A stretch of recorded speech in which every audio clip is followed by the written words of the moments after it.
സ്നേഹമുള്ളവരെ, ഇത് നോമ്പിൻ്റെ 4-ാം ഞായറാഴ്ചയാണ്.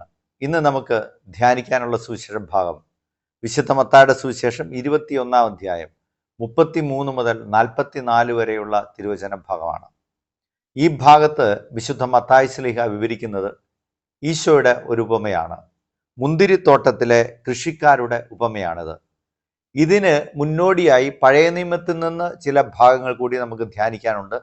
ഏറ്റവും പ്രധാനമായിട്ടുള്ളത് ഉൽപ്പത്തി പുസ്തകത്തിലെ ബാബേൽ ഗോപുരത്തിൻ്റെ വിവരണമാണ്. ലോകത്തിൽ ഭാഷകൾ, വിവിധങ്ങളായ ഭാഷകൾ എങ്ങനെയുണ്ടായി എന്ന ചോദ്യത്തിന് ഉൽപ്പത്തി പുസ്തക രചയിതാവ് നൽകുന്ന ഉത്തരമാണ് ബാബേൽ ഗോപുരം. ബാബേൽ ഗോപുരത്തിൻ്റെ ആ വിവരണത്തിൻ്റെ പ്രധാന സാരസംഗ്രഹം ഇതാണ്: ആകാശം മുട്ടെ ഗോപുരം പണിയാം എന്ന് തീരുമാനിച്ച് അവർ ഗോപുരം പണിയുന്നു. പക്ഷേ അവർ ദൈവത്തെ മറന്നു, അതുകൊണ്ട് ഭാഷകൾ ചിതറി. പ്രിയപ്പെട്ടവരെ, നമുക്ക് ഇവിടെ കിട്ടുന്ന പാഠഭാഗം ഇതാണ്, പാഠഭേദം ഇതാണ്: ദൈവത്തെ മറന്ന് എല്ലാവരെയും കൂട്ടിയോജിപ്പിക്കുന്ന പ്രധാന സ്രോതസ്സായ ദൈവചിന്ത മറന്ന് നമ്മൾ എന്ത് ചെയ്താലും നമ്മുടെ ഭാഷകൾ ചിതറിപ്പോവും, നമ്മൾ ഭിന്നിച്ചു പോവും എന്നാണ് ഈ ഭാഗത്തിൻ്റെ സാരസംഗ്രഹം. നോക്കുക, ഉൽപ്പത്തി പുസ്തകത്തിൻ്റെ ആരംഭത്തിൽ പറയുന്ന ഒരു ചരിത്രമുണ്ട്. ദൈവം തമ്പുരാന്റെ കൂടെ ആദവും ഹവ്വായും തോട്ടത്തിൽ കൂടെ ഉലാത്തിയിരുന്നു അത്ര. അപ്പോൾ അവരുടെ ഭാഷ ദേവഭാഷയായിരുന്നു. എൻ്റെ അസ്ഥിയുടെ അസ്ഥിയും മാംസത്തിൻ്റെ മാംസവുമായ പ്രേമഭാജനം എന്ന രീതിയിലാണ് ഹവ്വയെ ആദം സംബോധന ചെയ്യുന്നത്. ആ തരത്തിൽ ദേവഭാഷ. പക്ഷെ പെട്ടെന്ന് ആ ഭാഷ ചിതറിപ്പോവുകയാണ്. ദൈവം പറഞ്ഞത് മറക്കുകയും പിശാചിനെ കേൾക്കുകയും ചെയ്യപ്പോൾ പിശാചിന് അവിടെ ഉപയോഗിക്കുന്ന പദത്തിൻ്റെ മലയാള പരിഭാഷ വിഭജിക്കുന്നവനെന്നാണ്. അവരുടെ ഭാഷ വിഭജിക്കപ്പെട്ടു. ആദം ഹവയെ നോക്കി പറയുന്നു, നീ എനിക്ക് കൂട്ടിന് തന്ന, ദൈവത്തോട് പറയാണ്, നീ എനിക്ക് കൂട്ടിന് തന്ന ഇവളാണ് എല്ലാത്തിനും കാരണക്കാരി. അപ്പോൾ ദൈവത്തെ മറന്ന്, ദൈവത്തെ കേന്ദ്രസ്ഥാനത്ത് നിർത്താതെ നമ്മൾ ചെയ്യുന്നതെല്ലാം അവസാനം ഭിന്നിപ്പിലേക്ക് പോകും എന്നാണ് ഈ വിശുദ്ധ ഗ്രന്ഥഭാഗം പറയുന്നത്. ഇതിന് നേരെ ഓപ്പോസിറ്റാണ് നടപടി പുസ്തകത്തിലെ വിവരണം. അവിടെ ദൈവം തമ്പുരാനെ മിശിഹായെ കേന്ദ്രമാക്കി പത്രോസ്ലീഹ പ്രസംഗം പറഞ്ഞപ്പോൾ ലോകത്തിൽ വിവിധ ഭാഷകൾ സംസാരിച്ചു കൊണ്ടിരുന്നവർ അവരെല്ലാം താങ്കളുടെ ഭാഷയിൽ ആ പ്രഭാഷണം ശ്രവിച്ചു.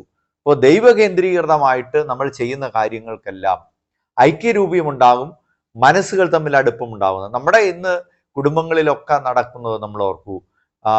ദൈവ ചിന്ത നഷ്ടപ്പെട്ടു പോകുന്നു, കുടുംബ പ്രാർത്ഥനകൾ നഷ്ടപ്പെട്ടു പോകുന്നു. അതിൻ്റെ എല്ലാം ഫലമായിട്ട് കുടുംബങ്ങളിൽ നിരീശ്വരവാദം കൂടി വരുന്നു, മദ്യത്തിൻ്റെയും മയക്കുമരുന്നിൻ്റെ സ്വാധീനങ്ങൾ കൂടി വരും. ഇന്ന് നമ്മൾ ഈ വീഡിയോ ചെയ്യുന്ന സമയത്ത് കേൾക്കുന്ന പ്രധാന വാർത്ത, ഒരമ്മ ഭയപ്പെട്ട് മകനെതിരെ പോലീസിന് കേസ് കൊടുത്ത് മയക്കുമരുന്ന് ഉപയോഗിച്ച് വീട്ടിലിരുന്ന് അമ്മയുടെ അമ്മയെയും കൊല്ലുമെന്ന് ഭീഷണിപ്പെടുത്തുന്ന ഒരു മകനെ പോലീസിൽ ഏൽപ്പിക്കുന്ന കാര്യമാണ്.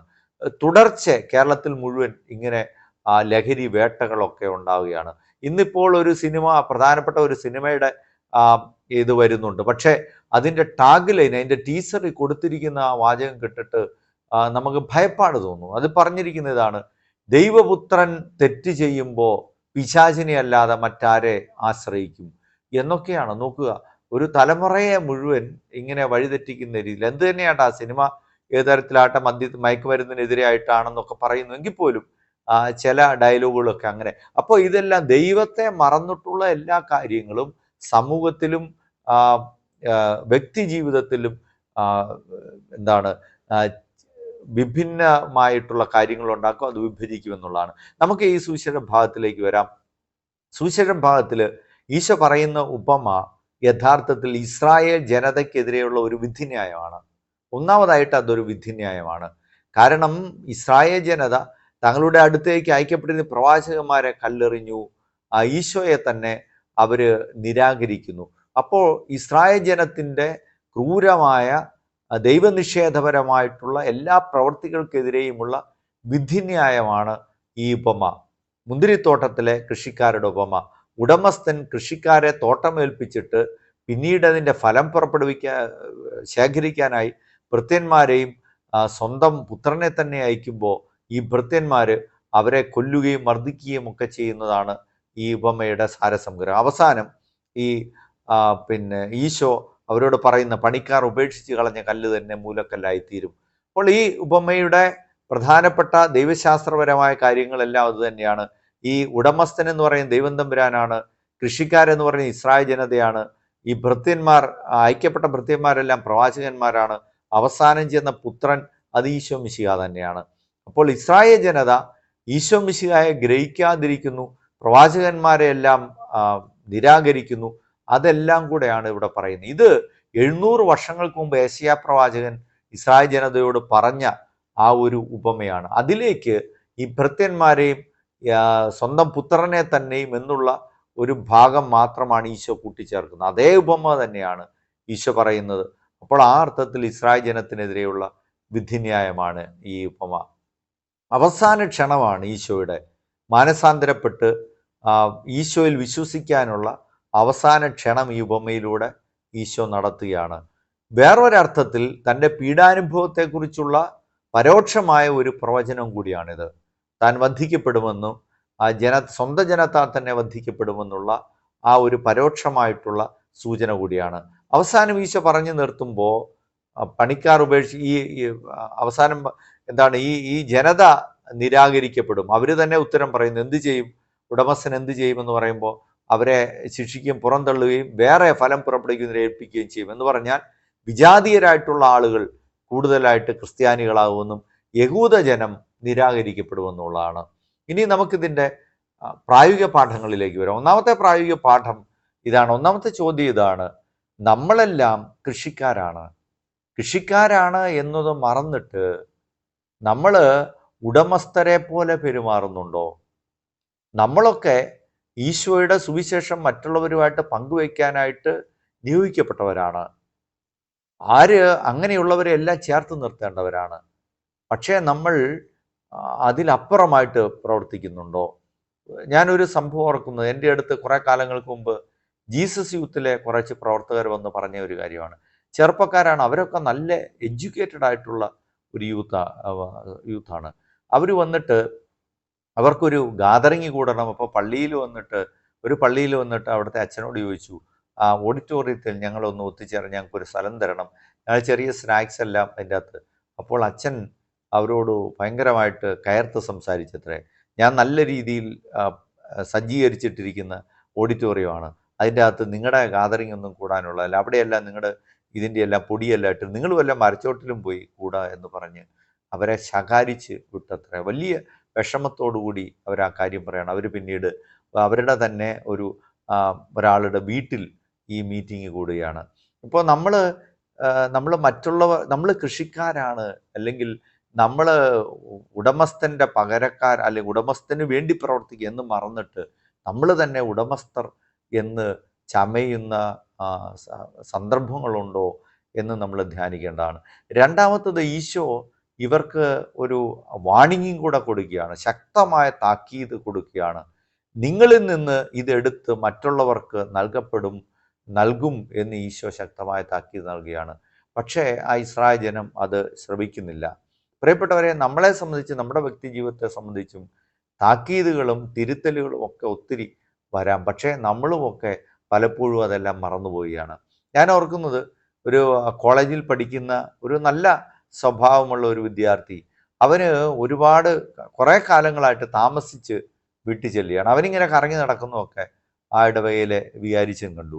അപ്പോൾ വികാരിച്ചൻ വീട്ടിൽ വിളിച്ച് പറഞ്ഞു, ഇവൻ ഇതിലെയൊക്കെ കറങ്ങി നടക്കുകയാണെന്ന് പറഞ്ഞു. പക്ഷേ മാതാപിതാക്കൾ ന്യായീകരിക്കാൻ ആദ്യം ശ്രമിച്ചു. അവർ പറഞ്ഞു, ഇങ്ങനെ ഇതൊക്കെ പിള്ളേരുടെ സ്വഭാവമല്ലേ അച്ചോ എന്ന് പറഞ്ഞ ആ തരത്തിൽ. പക്ഷേ കാലങ്ങൾ കഴിഞ്ഞ ശേഷം 5-6 വിഷയങ്ങൾക്ക് അവൻ തോക്കുകയാണ്.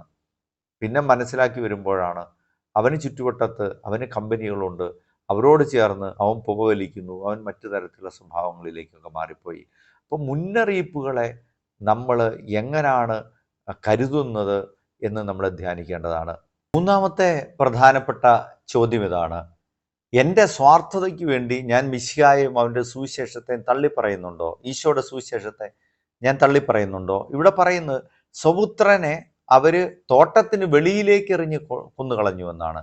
എൻ്റെ മനസാക്ഷിയെ ഞാൻ തോട്ടത്തിന് വെളിയിലേക്ക് എറിഞ്ഞ് കൊന്നുകളയുന്നുണ്ടോ എൻ്റെ സ്വാർത്ഥതയ്ക്ക് വേണ്ടി എൻ്റെ കാര്യം നേടാൻ വേണ്ടി ഞാൻ അങ്ങനെ ചെയ്യുന്നുണ്ടോ? ഞാൻ ഓർക്കുന്ന വളരെ നീതിമാനായിരുന്ന ഒരു ജനപ്രതിനിധിയെക്കുറിച്ച് ഒരാൾ പറഞ്ഞതാണ്. അദ്ദേഹം നല്ല രീതിയിലെല്ലാം പ്രവർത്തനങ്ങൾ, പക്ഷേ ഒരിക്കൽ അദ്ദേഹം ഈ പുറം നാടുകളിലേക്ക് പോകുന്ന സമയത്ത് ഒരു വലിയ ബിസിനസ്സുകാരൻ്റെ വീട്ടിലാണ് താമസിക്കേണ്ടി വന്നത്. അപ്പോൾ ആ ബിസിനസ്സുകാരൻ്റെ വീട്ടിൽ താമസിച്ചു, അങ്ങനെയെല്ലാം കഴിഞ്ഞു. അയാൾക്ക് വലിയ ബിസിനസ്സൊക്കെ ഉണ്ട്. അതിനുശേഷം തിരിച്ച് പിന്നെ ഒരുപാട് പണം ഇലക്ഷൻ്റെ പ്രചരണത്തിന് വേണ്ടി ആ ബിസിനസ്സുകാരൻ കൊടുക്കുകയും ചെയ്തു. തിരിച്ച് നാട്ടിലൊക്കെ വന്ന് കുറെ കഴിഞ്ഞപ്പോൾ ഈ ബിസിനസ്സുകാരനെതിരെ ഒരു പാവപ്പെട്ടവന് ഒരു കേസ് വന്നു. അവൻ്റെ പണം കുറെ അയാൾ ചൂഷണം ചെയ്തു. അപ്പോൾ അതിനുവേണ്ടി ഈ പാവപ്പെട്ടവൻ ഈ MLA അടുത്ത് ചെല്ലുകയാണ്. അപ്പോൾ MLA അയാൾക്കറിയാം സത്യസന്ധമായ കാര്യം ഈ പാവപ്പെട്ടവൻ പറയുന്നത് ശരിയാണെന്നറിയാം. പക്ഷേ മറ്റേ ആളിൽ നിന്ന് ഒരുപാട് പണം ഇലക്ഷൻ ഫണ്ടിന് വേണ്ടി വാങ്ങിച്ചു എന്നാൽ തൻ്റെ മനസാക്ഷിയെ വഞ്ചിക്കുകയും ഈ പാവപ്പെട്ടവനെ ശകാരിച്ച് മേലിൽ ഇതുപോലെ കാര്യങ്ങളായിട്ട് എൻ്റെ അടുത്ത് വരരുത് എന്ന് പറഞ്ഞു വിടുകയും ചെയ്യാണ്.